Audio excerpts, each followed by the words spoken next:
মা,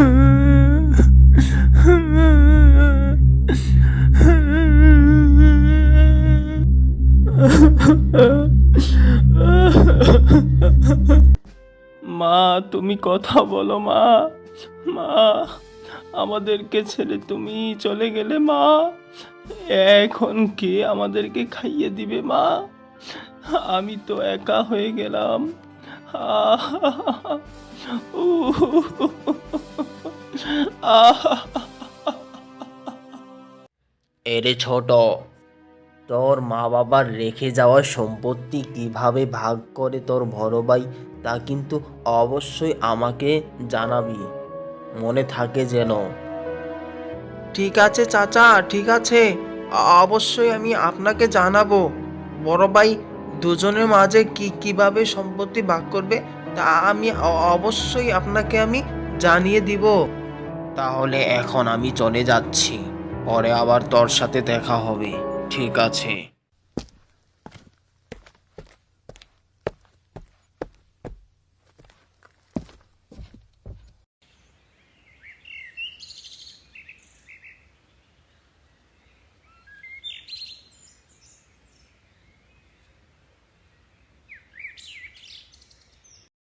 এ মদন, তুমি তো দেখি ভালো চা বানাতে পারো। আচ্ছা, এত ভালো চা বানানো কবে থেকে শিখলে? হ্যাঁ, এত সুস্বাদু চা তো আমি কখনো খাইনি তোমার হাতে। না না, এই কি বলেন দাদা, সবই তো আপনাদের দোয়ার বরকতে একটু ভালো চা বানাতে পারি, এটা দিয়ে সংসার চালাই আর কি। ঠিক আছে, ঠিক আছে, তাহলে আজকের মতো উঠলাম।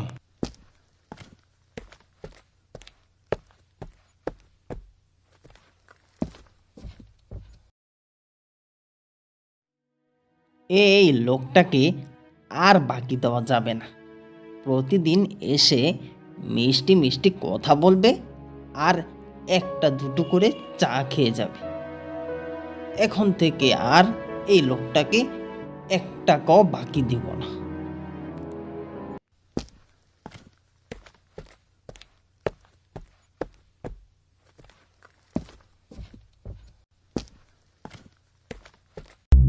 এরে ছোট, বাবা মা মারা গিয়েছে অনেক দিনই তুই হয়ে গেল, তাই বলছিলাম দুই ভাইয়ের সম্পত্তিটি আর না রেখে ভাগ করে ফেললে ভালো হবে।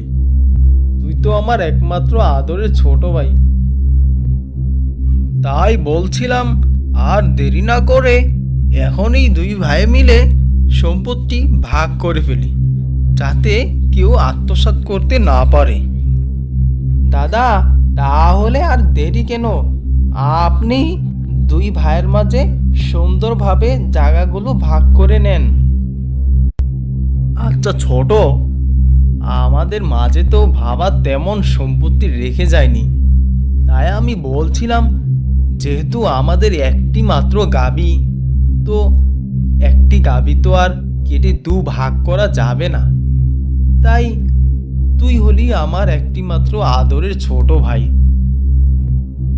তোকে তো আর কোনোভাবে ঠকানো যাবে না, তাই আমি বলছিলাম তোকে আমি বড় ভাগটাই দিব। যেহেতু একটি গাবি, তো তুই মুখের ভাগটা নে আর আমি নেই গাভীর লেজের ভাগটা, তাহলে হয়তো তোর কোনো দিক দিয়ে ঠকবে না। যদি ঠকে তাহলে আমারই ঠকবে, তাতে আমি সামলে নিব। ঠিক আছে তাহলে দাদা, তুমি যেভাবে ভাগ করবে তাতেই আমি খুশি। তুমি যদি আমাকে মুখের দিক দিয়ে দাও তাও চলবে, যদি শেষ দিক দিয়ে দাও তাও চলবে।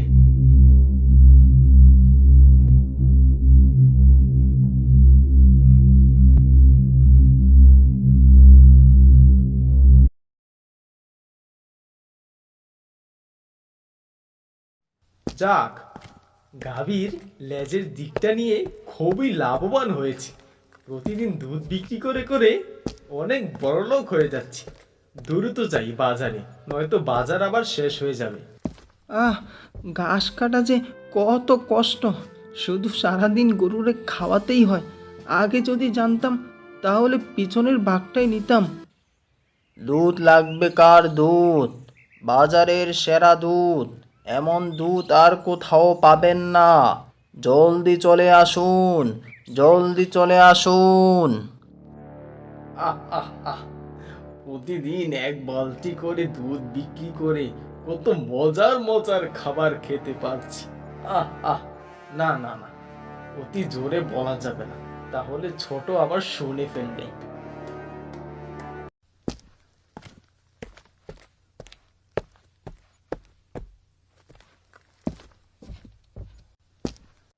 এ ছোট, ছোট কি বাড়িতে আছো?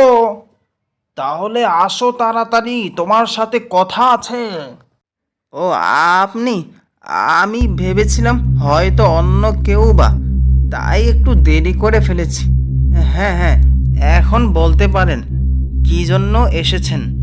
তোমাকে না আমি বলেছিলাম যে তোমাদের দুই ভাইয়ের মাঝে তোমার বাবার রেখে যাওয়া সম্পদ কিভাবে ভাগ হয় তা আমাকে জানানোর জন্য?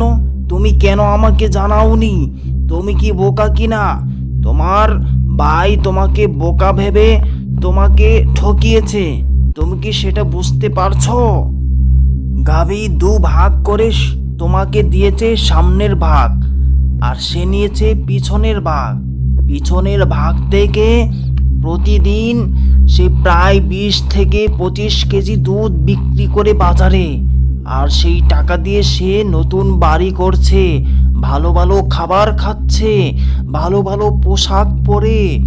কিন্তু তুমি কত অসহায়ের মতো জীবন যাপন করো। এখন তোমাকে সঠিক সিদ্ধান্ত নিতে হবে। তাহলে এখন আর কি করার আছে? যা হওয়ার তো হয়ে গেছে, সব আমার কপালের দোষ। কি আর করার আছে এখন? আছে আছে, সব উপায় আছে।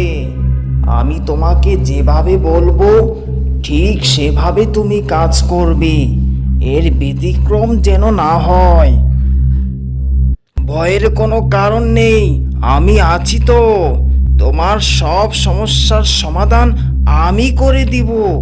আমি তোমাকে কথা দিচ্ছি, তুমি আমার উপর শুধু একটু ভরসা রাখো এবং যা বলবো তা মনোযোগ দিয়ে শোনো।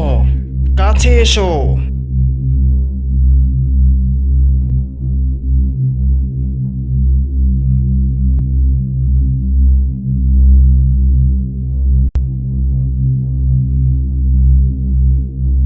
ঠিক আছে, এখন তুমি যাও। ঠিক যেভাবে বলেছি সেভাবেই তুমি কাজ করো। তবে সাবধান, কেউ যেন টের না পেয়ে যায়, এবং তোমার বড় দাদাও সেও যেন টের না পেয়ে যায়। এবং খুব সাবধানে চৌকান্নার সাথে কাজ করো, অবশ্যই এর ফলাফল তুমি পাবে। আহ আহ, বোকা বাই বলি কথা। এমন বোকা বাই পাওয়ার কারণেই আজকে আমি এমন বড় একটি সুন্দর বাড়ি বানাতে পেরেছি। দুধ বিক্রি করে এত সুন্দর বাড়ি বানানো দুধের টাকা দিয়ে, আহা হা, কতই না মজা। গরম গরম চা বারান্দায় বসে বসে খাওয়া, এটা কি সেই বোকা বাই? সে বুঝবে কি করে? আহা হা হা।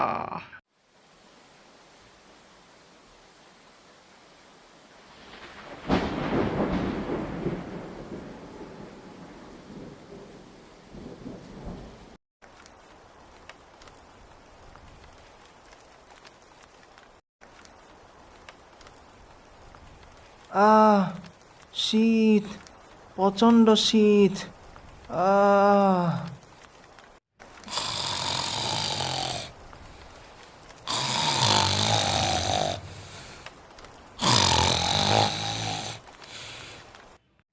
রাতে মনে হয় খুবই বৃষ্টি হয়েছে, কই কিছুই তো টের পেলাম না। যাকগে, বল্টুর দোকান থেকে গিয়ে একটি চা পান করে আসি। দ্রুত যাই, না হয়তো সে আবার দোকান বন্ধ করে চলে যাবে।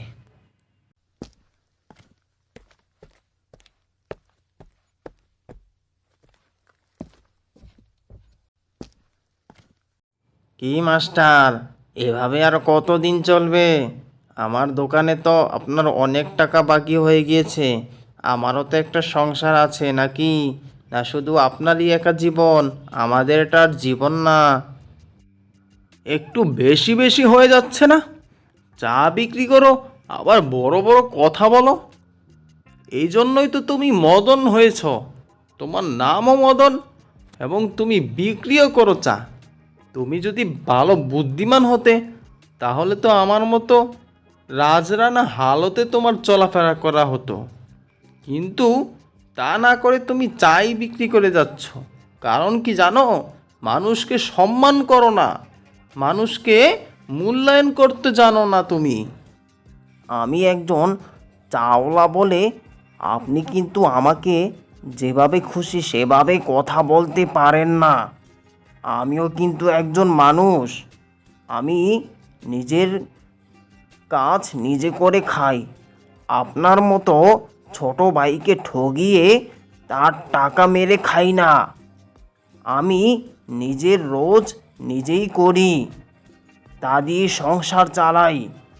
আর সে জায়গার মধ্যে আপনি আমার টাকা কিনা বাকি রেখে চলে যান। ছি ছি ছি। তোমার তো দেখি অনেক বড় আস্পর্ধা। এত বড় আস্পর্ধা তুমি কোথা থেকে পেলে গো? চা বিক্রি করে করে বড় বড় কথা বলো দেখি। যেই না মূর্খ সেই না বড় কথা। তুমি কিন্তু অনেক বেড়ে যাচ্ছ। তোমার চা তোমাকেই আমি খাইয়ে দিব। তুমি কি আমাকে চিনো? আমি কে?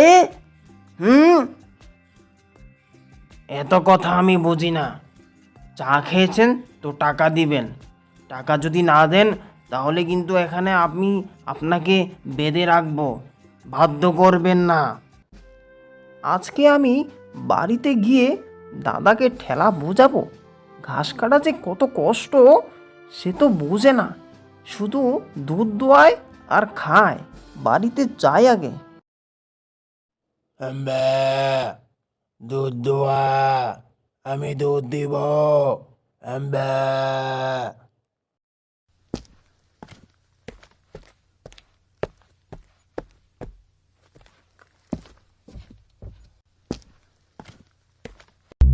আজকে দ্রুত দুধ দোয়াতে হবে। ছোট আসার আগে আগে দুধ দুয়ে শেষ করতে হবে। দাঁড়া, আজকে আমি দুধ দোয়ানোর মজা বুঝাবো। কিভাবে যে আজকে দুধ দোয়াবে সেটাই আমি দেখিয়ে দিব। যাই, জলদি যাই। আরে আরে, এ তুই কি করছিস? দুধ সব পড়ে যাবে তো রে।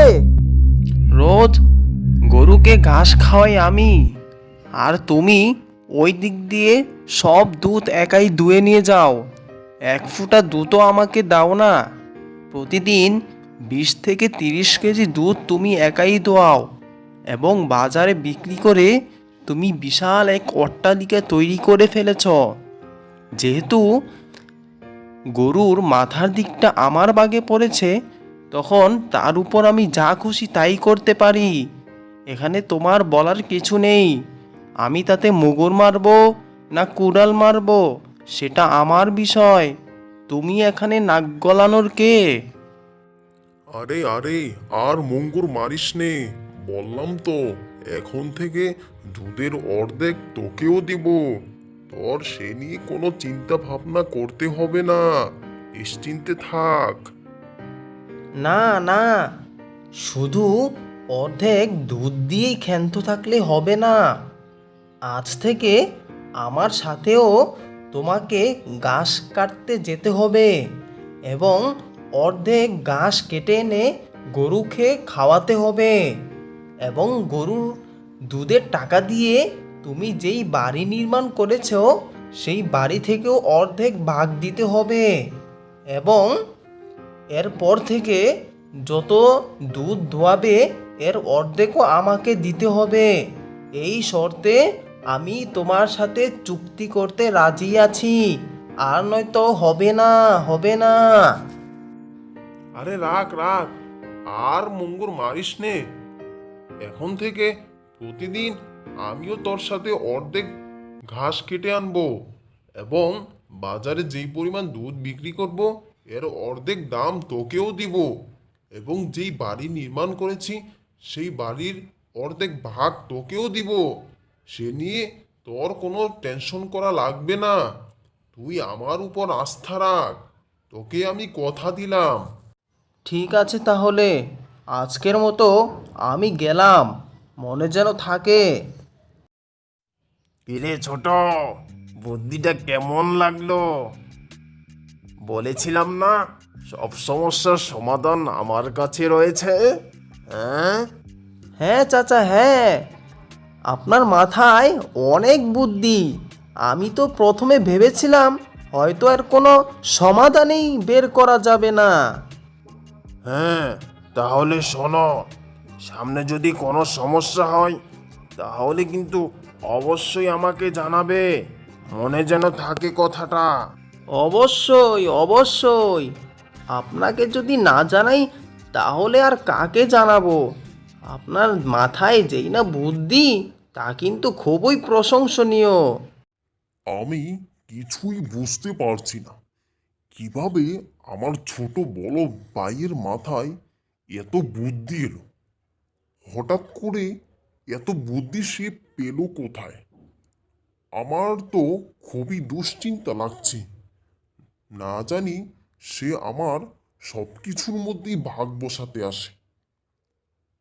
অবশ্যই মনে হয় ওই চাওয়ালা পণ্ডিত হয়তো তাকে কিছু বুদ্ধি দিতে পারে। তাকে আমি দেখে নিব।